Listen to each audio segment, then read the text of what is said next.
दोस्तों रात के 2 बजे का समय था, चारों तरफ सन्नाटा था और सभी यात्री सोए हुए थे और जो ट्रेन थी वो अपनी रफ्तार पर चल रही थी। और दोस्तों उसी ट्रेन के अंदर एक 35 साल की खूबसूरत महिला खिड़की के पास बैठी हुई थी। वो बेचारी कुछ सोच रही थी।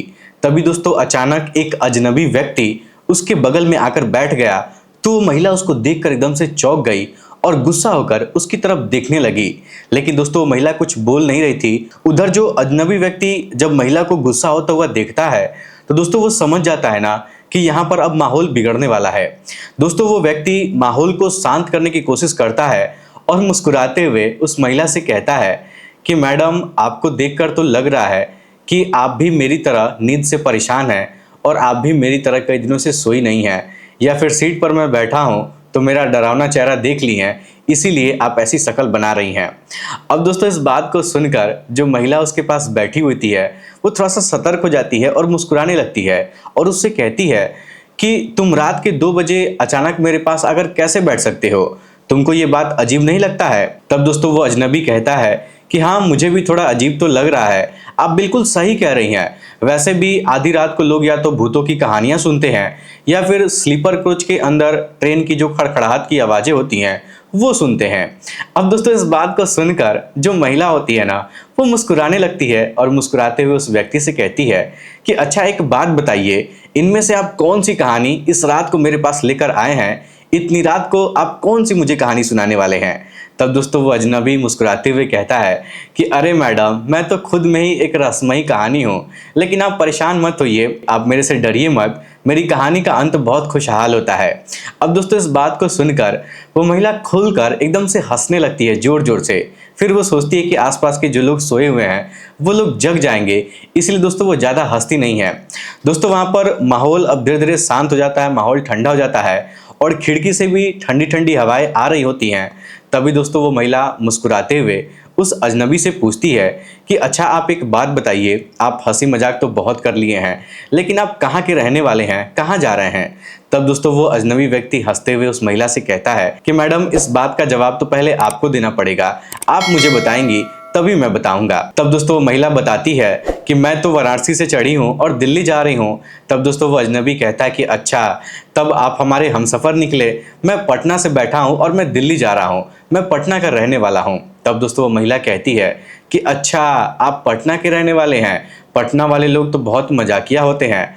और दोस्तों आप लोग अगर पटना से हमारी वीडियो देख रहे हैं तो आप लोग कमेंट करिएगा, सच में पटना के लोग बहुत मजाकिया होते हैं। दोस्तों वो महिला कहती है कि पटना के लोग बहुत मजाकिया होते हैं, मैंने कई लोगों से सुना है, शायद इसीलिए आप इतना मजाक कर रहे हैं। तब दोस्तों वो अजनबी व्यक्ति मुस्कुराते हुए कहता है कि मैडम, मेरी तो कोशिश बस यही रहती है कि सफ़र और ज़िंदगी में दोनों कभी बोरिंग ना निकले, सब कुछ हंसी खुशी गुजर जाए, हंसते हंसते गुजर जाए। अब दोस्तों वो महिला इस बात को सुनकर और भी ज्यादा मुस्कुराने लगती है। अब दोस्तों कुछ इस तरीके से ट्रेन चलने लगती है और बनारस से निकलकर कानपुर की ओर जाने लगती है। दोस्तों वो दोनों एक दूसरे से बात कर रहे होते हैं, दोनों एक दूसरे को समझ रहे होते हैं, जान पहचान कर रहे होते हैं। और दोस्तों मैं आपको बता दूं ना कि उस महिला का नाम साक्षी था। साक्षी उस अजनबी से कहती है ना कि देखिए अब टाइम काफ़ी ज़्यादा हो गया है, आप एक काम करिए, मुझे सोना है, आप दूसरे सीट पर चले जाइए। तब दोस्तों वो व्यक्ति हंसी मजाक करते हुए उससे बोलता है कि मैडम, सभी लोग तो अपने अपने सीट पर सोए हुए हैं, मैं तो सोच रहा हूँ कि आप ही के सीट पर सो जाऊं, आप उधर सो जाइए और मैं इस साइड सो जाता हूँ। अब दोस्तों इस बात को सुनकर साक्षी थोड़ा सा परेशान हो जाती है। वो सोचती है कि ये सोने में भी मुझे परेशान करेगा, लेकिन फिर कुछ सोच समझकर उसको सोने के लिए वहां पर बोल देती है। एक तरफ सीट के साइड में वो सो जाती है और दूसरी तरफ उस अजनबी को सोने के लिए दे देती है। दोस्तों मैं आपको बता दूं कि उस अजनबी व्यक्ति का नाम अमित होता है। दोस्तों धीरे धीरे रात का सफर गुजरता है, लेकिन एक ही सीट पर 2 लोग के होने की वजह से दोस्तों दोनों को नींद नहीं आती है। साक्षी भी जगी रह जाती है और जो अमित है ये भी जगा रह जाता है। खैर दोस्तों सुबह के 8 बज जाते हैं, जो ट्रेन है वो दिल्ली के रेलवे स्टेशन पर पहुंच जाती है। तभी दोस्तों बातों ही बातों में जो अमित है वो साक्षी का मोबाइल नंबर उससे मांग लेता है। तो दोस्तों जो साक्षी है ना वो मुस्कुराने लगती है और वो सोचती है कि ये भला व्यक्ति है, अच्छा इंसान है, मेरे साथ कुछ गलत नहीं किया है, अच्छा भला आदमी है। तो यही सब सोचकर उसको अपना मोबाइल नंबर दे देती है। और दोस्तों सच में मैं आप लोग को बता दूं ना कि जो अमित था ना वो बहुत ही अच्छा लड़का था, अच्छे घर परिवार का रहने वाला था, अच्छे से वो बात भी कर रहा था। अब दोस्तों वहां से दोनों लोग का जो रास्ता है वो अलग अलग हो जाता है।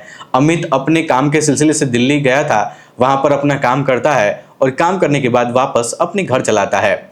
घर आने के बाद जब कुछ दिन का वक्त गुजरता है तो दोस्तों अमित को साक्षी की याद सताने लगती है। अब दोस्तों अमित क्या करता है ना कि साक्षी को फोन करता है और फोन करके साक्षी से कहता है कि हेलो साक्षी, मैं तुमको याद हूं ना, या फिर तुमको भूलने की बीमारी है। अब दोस्तों इस बात को सुनकर जो साक्षी होती है ना वो सच में मुस्कुराने लगती है। उसके खुशी का कोई ठिकाना नहीं होता है। वो कहती है कि हाँ आप अमित जी हैं ना, मैंने आपका नंबर सेव किया था, मैं तो सोच रही थी कि आप बिजी होंगे। वैसे एक बात बताऊं, पटना वाले या तो काम करते हैं या फिर लड़कियों को और सिर्फ लड़कियों को याद करने का काम करते हैं या सिर्फ सफर करते हैं। अब दोस्तों इस बात को सुनकर जो अमित है ना वो हंसने लगता है और हंसते हुए कहता है कि अरे नहीं मैडम, हम तो अपना काम ही कर रहे थे, लेकिन फिर सोचे कि कहीं सफर में आप अकेली ना हो, मुझे याद ना कर रही हो, कहीं अकेली बैठी ना हो, इसलिए मैं आपको फोन कर दिया। तब दोस्तों साक्षी हंसते हुए कहती है ना कि अरे नहीं नहीं, मैं क्यों डरूंगी, अब तो मुझे आपकी आदत हो गई है। तब दोस्तों अमित उससे कहता है ना कि अच्छा तो अब अकेले आप सफर कर लेंगी। तब दोस्तों साक्षी कहती है कि हाँ मैं अकेले सफर कर लूंगी, लेकिन साथ में कोई मजाकिया करने वाला आदमी अगर हो तो सफर और भी मजेदार हो जाएगा। तब दोस्तों अमित मुस्कुराने लगता है और साक्षी से कहता है कि इसका मतलब आप मुझे इनवाइट कर रही हैं अगले सफर पर अपने साथ चलने के लिए। तब दोस्तों साक्षी हंसने लगती है, मुस्कुराने लगती है और उससे कहती है कि देखते हैं, अगर टिकट कंफर्म हो जाएगा तो मैं आपको जरूर बताऊंगी। अब दोस्तों कुछ इस तरीके से दोनों बातचीत करते हैं, हंसी मजाक करते हैं। धीरे धीरे समय गुजरता है। तभी दोस्तों एक दिन साक्षी अमित को फोन करती है और उससे कहती है कि अमित, मैं नैनीताल घूमने के लिए जा रही हूँ, क्या तुम मेरे साथ चलोगे? तब दोस्तों तुरंत अमित तैयार हो जाता है उसके साथ जाने के लिए। फिर दोनों का टिकट बनता है और फिर जो अमित है वो दिल्ली जाता है। दिल्ली में दोनों की मुलाकात होती है और फिर दिल्ली से ये दोनों बस करते हैं और बस पकड़कर नैनीताल पहुंच जाते हैं। अब दोस्तों वहां पर अमित क्या करता है कि एक होटल में कमरा बुक करता है। दोनों लोग एक ही कमरे के अंदर, एक ही होटल के अंदर रात गुजारते हैं। और दोस्तों मैं आपको बता दूं ना कि साक्षी को उस समय तक, होटल तक जाने तक उसको उससे प्यार हो गया था और कहीं ना कहीं अमित को भी साक्षी से बातचीत करके, उसका व्यवहार देख के, उसके हाव भाव का तरीका देख के उसको भी प्यार हो गया था। दोस्तों अब दोनों अजनबी से एक बहुत अच्छे दोस्त बन चुके थे। दोस्तों नैनीताल पहुंचने के बाद अमित साक्षी को लेकर अगली सुबह नीम करोली बाबा के मंदिर दर्शन करवाने के लिए जाता है और आसपास की जगह पर घूम रहा होता है। तभी दोस्तों अमित साक्षी से कहता है ना कि देखो साक्षी, यहाँ पर नैनीताल के झील में लोग वोटिंग कर रहे हैं, चलो हम लोग भी चलते हैं, हम लोग भी वोटिंग करते हैं, लेकिन हमारी एक शर्त है। तब दोस्तों साक्षी कहती है कि क्या शर्त है? तब दोस्तों अमित कहता है ना कि देखो साक्षी, अगर नाव पानी के अंदर डूब जाएगी तो तुम्हें ये नहीं बोलना है कि मुझे बचाओ मैं डूब रही हूं, बल्कि तुमको ये बोलना है कि अमित, मैं तुमसे प्यार करती हूं और मैं तुम्हारे साथ जीना चाहती हूं, तुम्हारे साथ मरना चाहती हूं, तुम्हें ये कहना होगा। अब दोस्तों इस बात को सुनकर जो साक्षी होती है ना उसके हंसी का कोई ठिकाना नहीं होता है। वो 10 लोगों के बीच में एकदम से हंसने लगती है और हंसते हुए अमित से कहती है कि वाह अमित, मौका देखकर कबूल करवाने का नया तरीका ढूंढ लिए हो क्या? इस तरीके से नहीं कबूल कर सकती हूँ तो इस तरीके से मुझसे बुलवाना चाहते हो? तब दोस्तों अमित इस बात को सुनकर हंसने लगता है और हंसते हुए उससे कहता है कि क्या करूं, मुझे ये सब सीखना पड़ता है, वरना आजकल की लड़कियां तो ऐसे ही घुमा फिरा कर छोड़ देंगी, हाथ में कुछ नहीं लगेगा। दोस्तों साक्षी इस बात को सुनती है और सुनकर हंसने लगती है, हंसते हंसते लोटपोट हो जाती है। दोनों लोग उसके बाद वोटिंग करने के लिए जाते हैं। उसके बाद वहाँ के एक टिफिन टॉप है नैनीताल के अंदर, वहाँ का नज़ारा बहुत ही खूबसूरत है, बहुत ही ऊंचाई पर पड़ता है। दोस्तों अमित साक्षी को वहाँ पर लेकर जाता है और साक्षी से कहता है ना कि साक्षी देखो, वहाँ सामने 2 कपल लोग खड़े हैं, वो लोग फोटो खिंचवा रहे हैं, चलो ना हम लोग भी खिंचवाते हैं। तब दोस्तों साक्षी कहती है कि क्यों, तुम मेरे क्या लगते हो कि मैं तुम्हारे साथ फोटो खिंचवाऊं? तब दोस्तों अमित कहता है ना कि अभी तो मैं तुम्हारा दोस्त हूँ, लेकिन मेरे साथ तुम फोटो खिंचवा लोगी ना तो फोटो खिंचवाने के बाद लोग कुछ भी समझेंगे, कुछ भी बोलेंगे और बाद में तुम भी धीरे धीरे बोलने लगोगी, तुम भी धीरे धीरे समझ जाओगी। दोस्तों कुछ इस तरीके से वो साक्षी को डबल मीनिंग में कुछ बात समझाने की कोशिश करता है। तो साक्षी इस बात को सुनकर हंसने लगती है, मुस्कुराने लगती है और उसकी खुशी का कोई ठिकाना नहीं होता है, क्योंकि दोस्तों जब भी साक्षी उसके साथ रहती थी ना तो हमेशा खुश रहती थी, यही बात उसको अच्छी लगती थी। फिलहाल दोस्तों अमित और साक्षी 2 दिन तक नैनीताल में घूमते हैं, फिरते हैं और फिर वहां से अपने अपने घर वापस चले जाते हैं। लेकिन दोस्तों घर जाने के बाद साक्षी जब अपने घर जाती है तो अपने माता पिता को अमित के बारे में बताती है। तो दोस्तों साक्षी के माता पिता ना इस रिश्ते को सुनकर पहले तो गुस्सा करते हैं, लेकिन जब उनको ये बात पता चलता है कि लड़का अच्छे परिवार का रहने वाला है, जब साक्षी के माता पिता अमित के बिजनेस के बारे में जानते हैं तो उनको अमित लड़का जो है वो अच्छा लगता है। और दोस्तों जाहिर सी बात है कि हर माता पिता को सिर्फ यही चाहिए होता है कि उनकी जो बेटी है, उनकी जो औलाद है, जिसको वो अपने कलेजे का टुकड़ा मानते हैं, वो अच्छे घर में जाए और खुशहाल रहे, खुशी खुशी अपना जीवन बिताए, उसका जो जीवन साथी हो वो उसको अच्छा मिले। इससे ज़्यादा और एक माँ बाप को क्या चाहिए होता है। और दोस्तों एक चीज़ और मैं आप लोग को बता दूं कि शादी करने से पहले लोग जमीन जायदाद घर द्वार देखते हैं, तो घर द्वार इंसान बना लेगा शादी करने के बाद भी। अगर पति पत्नी का बॉन्डिंग अच्छा रहेगा तो घर जमीन जेवरात ये सब कुछ बन जाएगा, गाड़ी घोड़ा जो भी होता है सब इंसान खरीद लेगा, किसी चीज़ की कमी नहीं रहेगी। अब दोस्तों कुछ इस तरीके से जब कुछ दिन का वक्त गुजरता है तो साक्षी के माता पिता और उसके चाचा चाची और उसका बड़ा भाई अमित के घर वालों से मिलने के लिए जाते हैं। तो अमित के घर वाले बातचीत बहुत अच्छे से करते हैं। दोनों के परिवार का रहने का, खाने का, पीने का संस्कार बहुत अच्छा था। दोनों परिवार का सोच जो था वो मिलता जुलता था, बहुत अच्छा था। दोस्तों जब शालिनी के माता पिता अमित के घर से बातचीत करके जब अपने घर पर वापस आते हैं तो दोस्तों शालिनी की मम्मी और उसके पापा दोनों लोग एक जगह सोफे पर बैठकर आपस में बातचीत करने लगते हैं और अगल बगल में उसका बड़ा भाई और उसके चाचा चाची भी रहते हैं।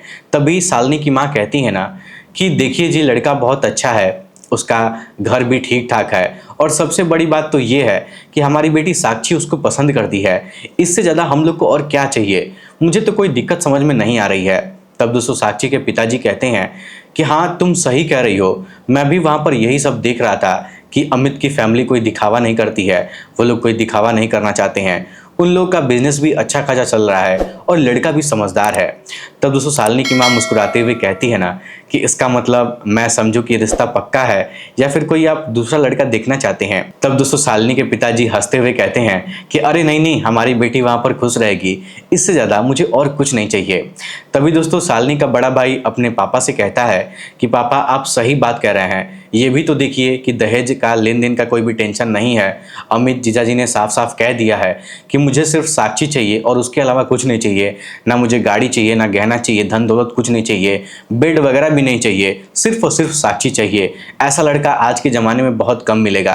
तभी दोस्तों शालिनी के चाचा कहने लगते हैं कि भाई साहब इस ज़माने में ऐसा लड़का कहाँ मिलेगा, मैं तो कह रहा हूँ कि जल्दी से जल्दी शादी की डेट निकलवाइए और धूमधाम से दोनों की शादी करवा दीजिए। अब दोस्तों जब परिवार वालों की सहमति हो जाती है तो साक्षी बहुत खुश हो जाती है। जब ये बात उसको पता चलता है कि उसके माता पिता अमित से शादी करने के लिए मान गए हैं तो दोस्तों सच में उसकी खुशी का कोई ठिकाना नहीं होता है। साक्षी तुरंत अमित को फ़ोन करती है और हंसी मजाक के अंदाज में उससे कहती है कि मुबारक हो मास्टर जी, अब तुम अकेले रहने की आज़ादी खोने वाले हो। अब दोस्तों इस बात को जब अमित सुनता है ना तो वो हंसने लगता है जोर जोर से और हंसते हुए कहता है ना कि अरे इसका मतलब ये है कि तुम मेरी सुबह की चाय से लेकर मेरे लाइफ टाइम तक सब कुछ मेरा तुम देखोगी, तुम मैनेज करोगी। तब दोस्तों साक्षी हंसते हुए कहती कि हाँ लेकिन मेरी एक शर्त है, सुबह की पहली चाय मैं तुम्हारे लिए नहीं बनाऊंगी बल्कि तुम मेरे लिए बनाओगे।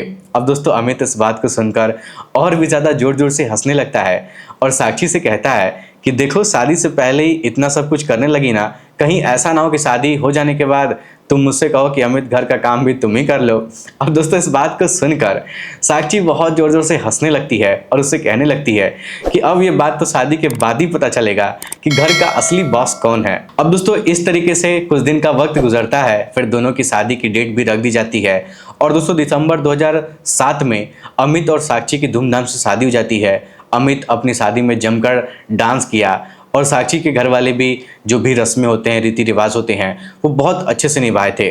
दोस्तों शादी के बाद जब साक्षी पहली बार अमित के घर पर पहुंची थी तो अमित साक्षी से कहने लगा कि देखो अब तो तुम्हारी हमारी घर के अंदर एंट्री हो रही है, तुम्हारे आने से हमारा घर स्वर्ग बन जाएगा। तो दोस्तों इस बात को सुनकर साक्षी मुस्कुराने लगती है और उसके आंखों में हल्की सी आंसू आ जाती है।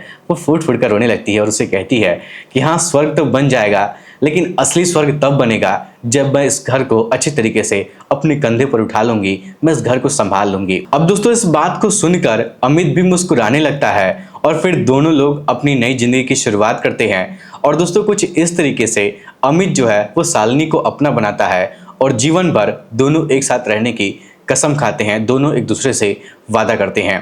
तो दोस्तों ये थी आज की छोटी सी प्यारी सी कहानी साक्षी और अमित की, जहां दोस्तों एक ट्रेन के सफ़र से शुरू हुई मुलाकात प्यार में बदल गई और फिर शादी के खूबसूरत बंधन तक पहुंच गई। दोस्तों, अगर ये कहानी आपको पसंद आई तो आप लोग हमें कमेंट बॉक्स में ज़रूर बताइएगा। और दोस्तों, आप लोग कहाँ कहाँ से हमारी वीडियो को देखते हैं, आप लोग अपना नाम पता ज़रूर कमेंट बॉक्स में बताइएगा।